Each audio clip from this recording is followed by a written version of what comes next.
kebangkitan nasional itu Mas Kis. Terima Oke, kasih Mas Kis. oke, saya lanjut lagi ya. Jadi tadi ada petani milenial yang diharapkan menjadi salah satu yang mengambil peran di perdagangan itu kan sangat terdampak akibat adanya pandemi. Tapi kan memang kebanyakan orang juga sudah merasa kalau memang ya sektor pertanian ini yang paling bisa bertahan. Salah satu penopang kesehatan dan seterusnya. Artinya misalkan petani itu memproduksi produksi pertanian yang sewu tidak sehat, artinya juga mempengaruhi secara global, tidak hanya lokal, regional, nasional, bahkan secara dunia, karena bagaimanapun produk-produk pertanian juga diekspor ke beberapa negara. Oke, spesial momen kali ini kita mau ngobrol tentang yang santai tapi masih aktual. Kita masih memperingati Hari Kebangkitan Nasional dan kita yang berkecimpung di dunia pertanian, baik petani, kelompok tani, penyuluh, petugas, birokrat, baik yang di pusat dan daerah, mungkin ingin sekali lagi menegaskan bahwa kita harus optimis di tengah situasi pandemi. Nah, kawan saya ini namanya Mas Zedin Octavia, pinter nyanyi, kemudian punya darah seni. Nah, mungkin nanti juga mau nyanyi juga enggak apa-apa nanti Mas Zedin ya. Terima kasih sudah gabung. Ini hari Jumat, mudah-mudahan Jumat barokah. Mungkin banyak agenda, tapi ini kita minta sebentar lah untuk ya bergabung memperingati Hari Kebangkitan Nasional, optimisme pertanian menyambut Hari Kebangkitan Nasional. Monggo Mas Edin, mungkin mau diawali dengan nyanyi juga boleh, mau berpantun juga boleh, mau beratraksi juga boleh, mau menunjukkan produk juga boleh, mungkin tanaman apa. Kayaknya kosong di kantor ya? WFH Mas saya. Oh sampai WFH, enggak apa-apa. Jadi kita ini kan substansinya bukan kita di mana, tapi apa yang bisa kita hasilkan, mungkin inovasi apa yang bisa kita berikan, dan perkembangan-perkembangan yang lain lah. Mas Edin, monggo, kita ini kan yang sehari-hari berkecimpung di dunia pertanian. Sejauh mana sampean memiliki optimisme? Ya, walaupun situasinya ini kan sangat menakutkan dan mengkhawatirkan kan, pandemi, kemudian di sekitar kita mungkin kita nggak tahu juga gitu loh. Kira-kira sampean mungkin punya gambaran yang membuat banyak orang ternyata dunia pertanian masih sangat bagus peluangnya. Yang nanam padi juga bisa 4 kali setahun, panen 4 kali setahun, walaupun itu mungkin tidak mudah. Yang mau tanam horti itu juga tentu masih sangat potensial gitu. Monggo Mas Edin. Terima kasih Mas Kis Manto. Saya Yedin Octavia dari Penyuluh Kecamatan Kepanjen.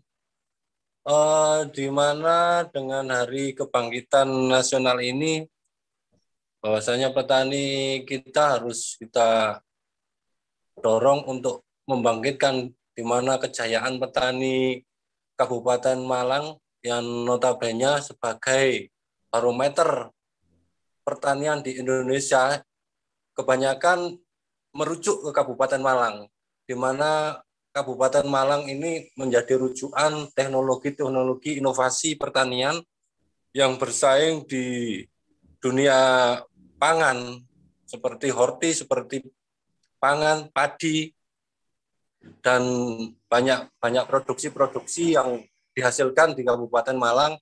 Harapannya ini nanti di Hari Kebangkitan Nasional ini agar petani kita dan penyuluh bersinergi untuk memajukan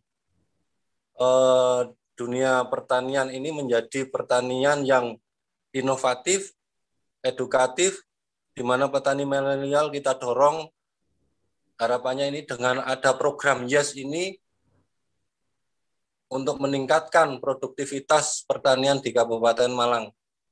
Seperti itu kayak dengan Hari Kebangkitan Nasional itu, Mas Kis. Terima kasih, Mas Kis. Oke, saya lanjut lagi ya. Jadi tadi ada petani milenial yang diharapkan menjadi salah satu yang mengambil peran di saat situasi yang sekarang ini gitu. Kemudian tadi juga disinggung hortikultura dan komoditas yang lain. Mungkin satu hal Mas Yedin, kalau yang belum lama ini mungkin cukup aktual adalah padi IP 400. Ya, padi IP 400. Kira-kira ini bisa menjadi salah satu langkah yang besar atau enggak menurut sampean? Karena kalau kita bicara kebangkitan, ini kan kita bicara produksi yang meningkat di tengah kebutuhan yang otomatis meningkat. Nah, kita bicara padi misalnya. Padi IP 400 ini kan bisa jadi satu langkah besar.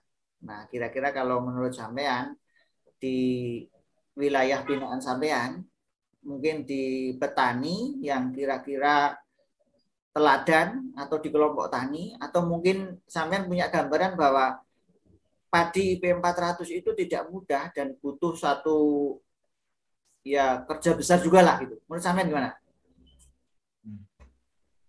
Menurut saya kalau padi IP 400 itu bisa aja diterapkan di petani-petani yang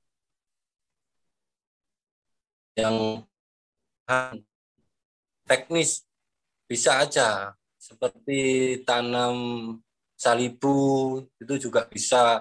Cuma itu butuh perawatan yang intensif di mana pengairan dengan irigasi teknis benar-benar seperti benih varietas unggul yang bisa diterapkan dengan pola tanam IP 400 ini. Karena karena dengan IP 400 ini satu kali tanam bisa 4 kali panen, bisa aja. Cuma ini produktivitasnya itu nggak bisa maksimal kalau menurut saya yang IP 400 ini. Karena pengolahannya mengurangi biaya pengolahan, juga mengurangi biaya pupuk juga bisa. Nah, harapan saya ini nggak ada yang IP 400, cuma kualitas yang padi-padi yang konvensional aja menurut saya. Kalau IP 400 ini sangat sulit, Mas Gis, karena lahan di Kepanjen, terutama di Kepanjen ini nggak seberapa teknis, masih setengah teknis. Artinya ya nggak apa-apa sih kalau. Artinya sulit tapi bisa sebenarnya ya. Sulit tapi bisa. Nah, untuk merubah sulit menjadi bisa itu kan mungkin perlu ya kerja besar. Ya, kerja besar itu kan juga mungkin anggaran besar, kemudian juga inovasi yang sangat baru. Lah, mungkin juga pelakunya juga baru. Dalam hal ini bisa jadi milenial yang pekerja keras, pemikir yang hebat juga. Nah, tadi sampai menyinggung program YES ya, program pemuda tani wirausaha ya, pemuda tani milenial yang terjun di dunia pertanian. Kira-kira di Kepanjen potensinya seperti apa untuk pemuda tani milenial? Halo, Mas Yedin? Halo. Ini beberapa ada yang peserta CPCL-nya berbagai macam yang ingin menggeluti di dunia pertanian ini seperti pangan dan produk-produk unggulan lainnya. Dan harapannya ini ada suatu komunitas di mana petani milenial ini sudah giat untuk melakukan kegiatan di bidang pertanian ini, menghasilkan produk-produk unggulan di Kecamatan Kepanjen ini khususnya. Sudah ada diklat-diklat yang kita siapkan di DSP, di BPP Kepanjen ini sudah kita tata untuk menerima daripada CPCL Yas ini, yang petani milenial ini kita arahkan di berbagai macam potensi-potensi wilayah Kepanjen ini harus kita kerjakan bagaimana untuk kedepannya agar pertanian bisa melaju dengan cepat, bisa bangkit dengan cepat dengan petani milenial ini dengan sungguh-sungguh menggarap pertanian di Kecamatan Kepanjen ini, Mas. Oke, Mas Edin, kira-kira sejauh mana optimisme sampean? Ya, optimisme sampean. Jadi kita ini kan fokus di optimisme pertanian kita memperingati Hari Kebangkitan Nasional, walaupun situasinya pandemi. Coba mungkin 1, 2, atau 3 kalimat yang mewakili optimisme sampean bahwa penyuluh, petani, dan semua kegiatannya, programnya, apapun programnya itu akan tetap menjadikan pertanian kita ini pertanian yang makin maju, makin berkelanjutan, tentu makin produktif, dan makin mensejahterakan kita semua. Mas Edin. Optimisme saya, Mas Gis, ini Kepanjen ini kan sudah komplit sebenarnya, sudah komplit di mana produktivitas sudah 10 ke atas untuk padi, 10 ke atas. Ya. Saya ngubin itu sudah 14 ton per hektar luar biasa, padi di Ardirejo. Ya, luar biasa. Di Ardirejo. Terus itu suatu keberhasilan petani, dan ada juga seperti pembibitan dindilem, seperti pasarnya juga ada. Jadi suatu seumpama diagram Venn itu sudah menjadi kesatuan, Mas Gis. Sudah menjadi kesatuan di mana sentralnya pertanian. Harapan saya ini, Mas Gis, ya, di Kepanjen itu mempunyai center di mana semua digerakkan lewat BPP dan menjadi kesatuan pertanian Kecamatan Kepanjen ini. Salah satunya di kabupaten itu kan Kepanjen menjadi pusat agromilenial ini. Harapannya saya itu menjadi kesatuan. Saya optimis, Mas Gis. Optimis kalau agromilenial center ini seandainya digerakkan lewat pemuda tani, keberhasilan pertanian di Kecamatan Kepanjen ini lebih baik dari sebelum-sebelumnya. Indikatornya adalah 1, dengan produktivitas tinggi, 2, sudah ada pasar, terus 3, ada keuangan yaitu perbankan. Terima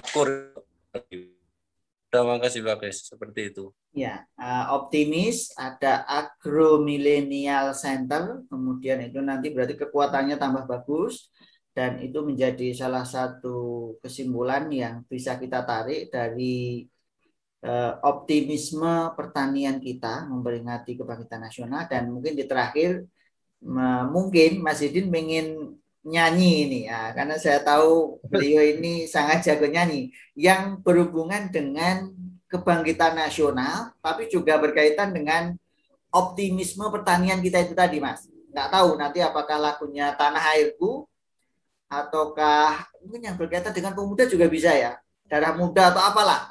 Mungkin bisa full, bisa nggak? Ayo, ini kita ingin dengar ini. coba nyanyi.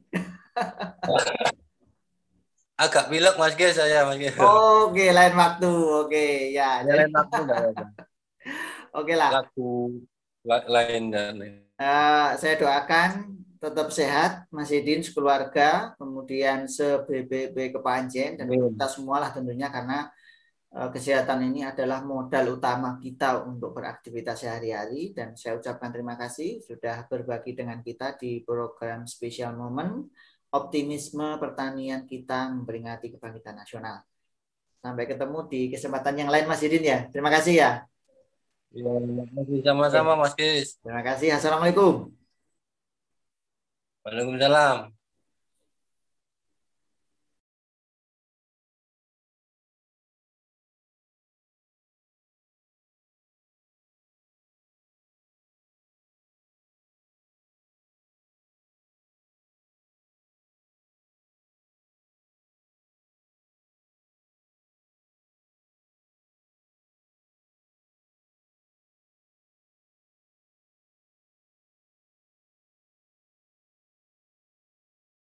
Mas sebelah mana ya?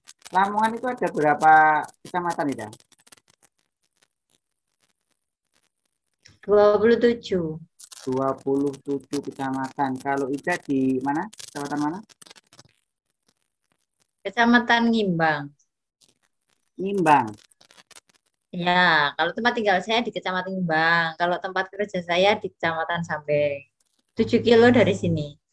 Oh, 7 kilo dekat, enggak jauh. Kalau Pak Hadi itu mana? Tahu Ida? Pak Hadi, kalau setahu saya itu kisaran daerah Pucuk sana ya.